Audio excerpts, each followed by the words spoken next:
وہ بغداد کا سنہرا دور تھا۔ دجلہ کے کنارے آباد شہر علم، حکمت اور شان و شوکت سے جگمگا رہا تھا۔ اس وقت خلافت ایک ایسے بادشاہ کے ہاتھ میں تھی جس کا نام سنتے ہی لوگ احترام سے سر جھکا دیتے تھے۔ لیکن وہ صرف تخت پر بیٹھنے والا بادشاہ نہیں تھا، وہ اپنی رعایا کے حال سے باخبر رہنا چاہتا تھا۔ اس لیے وہ اکثر رات کے اندھیرے میں بھیس بدل کر شہر کی گلیاں میں نکلتا تاکہ لوگوں کی اصل زندگی دیکھ سکی۔ ایک سرد رات چاندنی پورے شہر پر پھیلی ہوئی تھی۔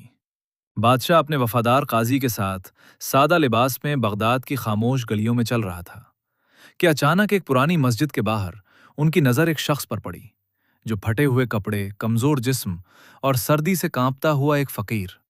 یہ شہر کا مشہور بھکاری اللہ داد تھا۔ بادشاہ کچھ فاصلے پر رک گئے۔ انہوں نے دیکھا کہ اللہ داد نے اپنی جھولی سے ایک سادہ سی باجرے کی روٹی نکالی، پھر آسمان کی طرف دیکھا اور کچھ دعائیں مانگی اور روٹی کو دو حصوں میں تقسیم کر دیا۔ ایک حصہ اس نے خود کھانا شروع کیا اور دوسرا احتیاط سے ایک تھیلی میں رکھ دیا۔ بادشاہ حیران رہ گیا۔ اتنی غربت، اتنی بھوک، اور پھر بھی آدھی روٹی بچا لی۔ تجسس انہیں اس فقیر کے قریب لے گیا۔ بادشاہ نے بیٹھ کر کہا، بھائی، ہم مسافر ہیں، کچھ کھانے کو مل سکتا ہے؟ اللہ داد نے بے نیازی سے جواب دیا، میرے پاس تو صرف ایک ہی روٹی تھی، آدھی آج کھائی ہے، آدھی کل کے لیے بچائی تھی۔ بادشاہ نے کہا، اگر ممکن ہو تو وہ آدھی روٹی ہمیں دے دو، ہم بہت بھوکے ہیں۔ اللہ داد نے ایک لمحہ انہیں دیکھا، پھر بغیر کسی ہچکچاہٹ کے وہ آدھی روٹی اٹھائی اور ان کے ہاتھ میں رکھ دی۔ لو مسافر، اللہ آسانی کرے۔ یہ منظر دیکھ کر بادشاہ کی آنکھیں نم ہو گئیں۔ انہوں نے حیرت سے پوچھا، تم نے اپنی کل کی روٹی بھی ہمیں دے دی؟ تمہیں کل کی فکر نہیں؟ اللہ داد مسکرایا اور بولا، صاحب، میں نے زندگی میں ایک بات سیکھی ہے، جب اللہ مجھے دو روٹیاں دیتا ہے تو ایک خود کھاتا ہوں اور ایک کسی اور ضرورت مند کو دے دیتا ہوں، اور جب صرف ایک روٹی ملتی ہے تو اسے آدھا آدھا کر کے کھا لیتا ہوں۔ لیکن آج نہ جانے کیوں تم دونوں کو دیکھ کر لگا کہ شاید تم مجھ سے زیادہ محتاج ہو۔ یہ سن کر بادشاہ ٹوٹ سا گیا۔ اس نے فقیر کے ہاتھ اپنے ہاتھوں میں لے لیے اور دھیمی آواز میں کہا، اللہ داد، آج تو نے مجھے انسانیت کا سبق دیا ہے۔ پھر بادشاہ نے اپنا نقاب ہٹا دیا۔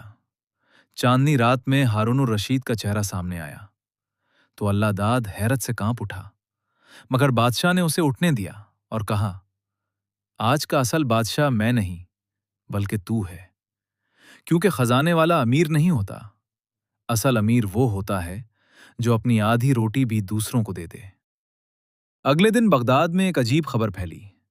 بادشاہ نے اللہ داد کے لیے ایک چھوٹا سا گھر بنوایا اور اس گھر کے باہر سنگ مرمر کی تختی لگوائی جس پر لکھا تھا، یہاں وہ روٹی رہتی ہے جو بادشاہ نے بھکاری سے مانگی تھی۔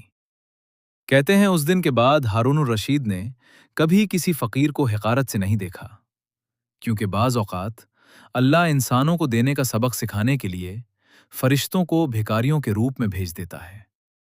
اصل بادشاہ وہ نہیں جس کے پاس خزانے ہوں، بلکہ وہ ہے جو اپنی آدھی روٹی بھی کسی دوسرے کے لیے قربان کر دے۔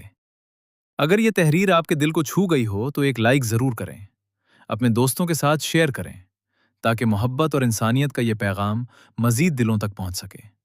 اور اگر آپ کو یہ تحریر اچھی لگے تو مجھے سبسکرائب ضرور کریں۔ اللہ آپ کا حامی و ناصر ہو۔